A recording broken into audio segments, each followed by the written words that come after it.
E uma coisa que eu queria te perguntar é porque o pâncreas, desculpa se eu falar alguma coisa errada, mas ele é meio que dividido em 3 segmentos, né? Que é a cabeça, o corpo e a cauda. Segundo a assessoria do Edu Guedes, ele teve um câncer na cauda do pâncreas. Existe uma diferença do local em que o câncer aparece, da forma como ele pode ser tratado? Ou seja, tem lugares piores ou menos piores de onde o câncer aparecer? Nós não estamos falando nada errado, tudo certo. Nossa, Laura, hein? Grey's Anatomy. Formada em Grey's Anatomy. Já posso operar 2 pâncreas. O pâncreas tem essa segmentação mesmo, né? É uma questão mais anatômica, né? Mas ela tem essa segmentação, aí tem umas implicações funcionais, mas é isso mesmo, cabeça, corpo e cauda.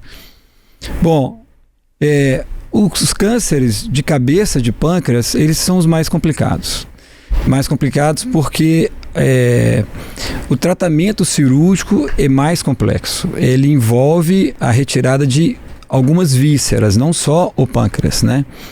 Além disso, a relação anatômica da cabeça do pâncreas com algumas estruturas vasculares, então, por exemplo, de artéria e veia, que são artérias e veias muito importantes para o corpo, ela é muito próxima. Você comentou da artéria que está ali juntinho, fica, né? Junto, exatamente.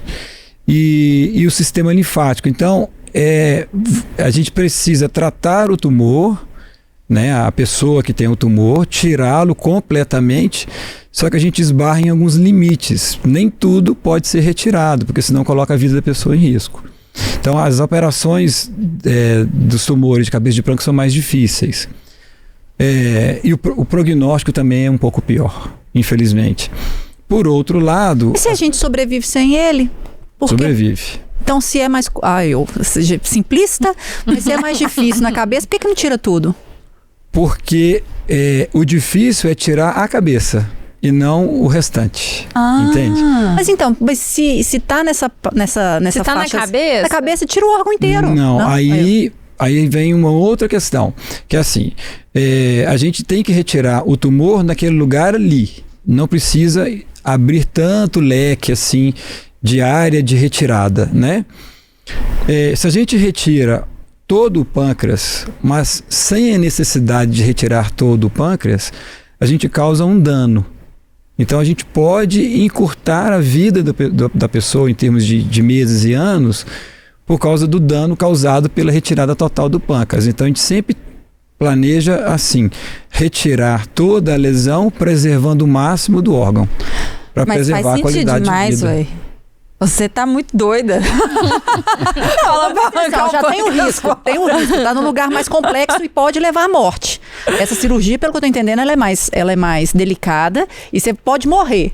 Você pode morrer, o negócio... Tira tudo. Tira tudo e tenta um transplante. Aí eu tento um transplante. Não. Aí não pode. Ai, meu Deus. Porque tem uma questão do paciente oncológico que vai ser submetido à imunossupressão. Aí há limitações de indicações para o transplante. Mas assim, há um conceito que chama margem de ressecção. O que é isso? Onde a gente fez o corte para a retirada do tumor, se ela tem tumor ou não. Então, se a gente consegue retirar com a margem de ressecção sem tumor, a cirurgia foi bem feita.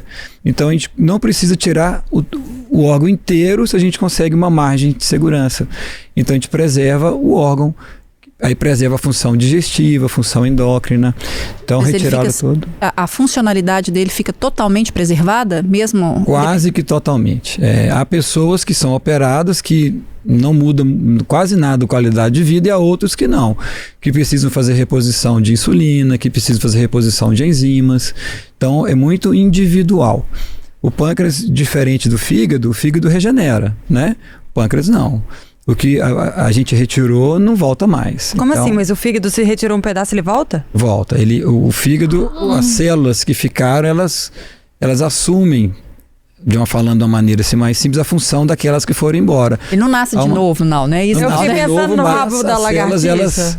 Elas compensam aquilo que foi embora. Tirou Oi? Ele pensou no rabo da lagartixa, você corta o rabo, aí ele nasce de O novo, não é fígado é isso? parecido com isso.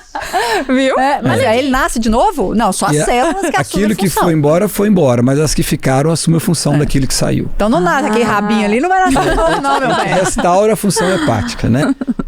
Há limites também, mas de uma maneira geral é assim. O pâncreas não, né? E voltando àquela questão do corpo, cabeça e cauda, as lesões da cauda são as lesões de prognóstico melhor. Que é o caso do Edu Guedes. Porém, elas têm uma coisa negativa, porque elas provocam sintomas tardiamente. Então, normalmente, pessoas com tumores de cauda ou de corpo, as lesões são maiores. E as da cabeça de pâncreas, as lesões são menores. E é até bom a gente retomar, porque eu tinha perguntado, mas acabou que a gente falou de outras coisas. Quais sintomas que a gente pode identificar como sendo de câncer de pâncreas? Que o Edu falou dessa dor nas costas, esse sangramento urinário, mas não dá para relacionar diretamente ao câncer, porque ele estava com cálculo. Então, o que você pode me falar sobre os sintomas propriamente do câncer de pâncreas? Bom, o caso do Edu é muito ilustrativo nesse sentido, né? Que é a sobreposição de sintomas. Muito provavelmente o que ele teve foi um cálculo renal que deu dor e hematúria. A hematúria não é do pâncreas, a hematúria é do sistema urinário. O que é isso? É sangue na urina. Ah, tá. Esse sangue na urina ele pode ser perceptível, sair vermelhinho mesmo no xixi, ou ele pode ser no laboratório. Aí faz o exame e vê que tem células lá, tem as hemácias lá. Então, dor lombar, né, dor nas costas e o sangramento na urina, a primeira coisa que a gente pensa é no sistema urinário. Então, ele foi lá no médico e eles devem ter feito isso. Olha, o sistema urinário dele está com problema e eventualmente ou incidentalmente encontrou lesão no pâncreas, né? Então, o caso é ilustrativo por isso, é a sobreposição. A dor nas costas pode ser do pâncreas? Pode, aí pode mesmo. Raramente um sangramento na urina, se o pâncreas tiver comprometido o rim, que isso pode acontecer também. Mas assim, como via de regra, é difícil de falar se a dor era do pâncreas ou era do sistema urinário, mas pode ter sido do pâncreas, né? Então, os sintomas são inespecíficos. Os sintomas são dor, mas há tipos diferentes de dor, né? A intensidade da dor depende muito de cada um de nós. Alguns de nós são muito resistentes à dor, outros nem tanto, né? Sentem uma dor muito mais intensa do que uma pessoa ao lado dele com a mesma doença. Então, é difícil a gente entender essa intensidade, mas a presença da dor, às vezes uma perda de peso não desejada, uma curto perda período de apetite, tempo, né? Uma perda de apetite, às vezes a pessoa um pouquinho mais desanimada, um pouquinho mais deprimida. Então, ou seja, são sintomas... A icterícia, aquele amarelo também, pode ter a ver?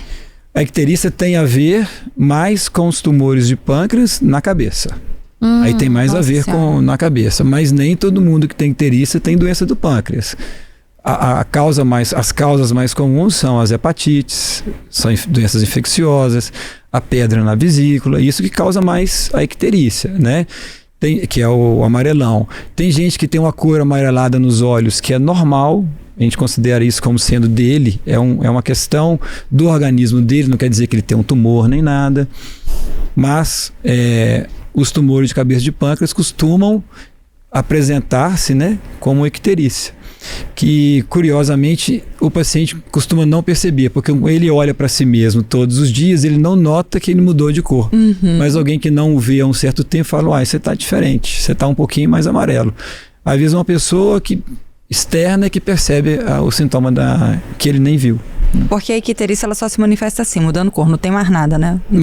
Coceira, dor. Mudando cor dos olhos, ficando amarelos, o cor da urina, ficando cor de Coca-Cola, a cor das fezes, é igual massa de vidro e acero, e a coceira, o prurido. Tem coceira, não fazia também. a menor ideia.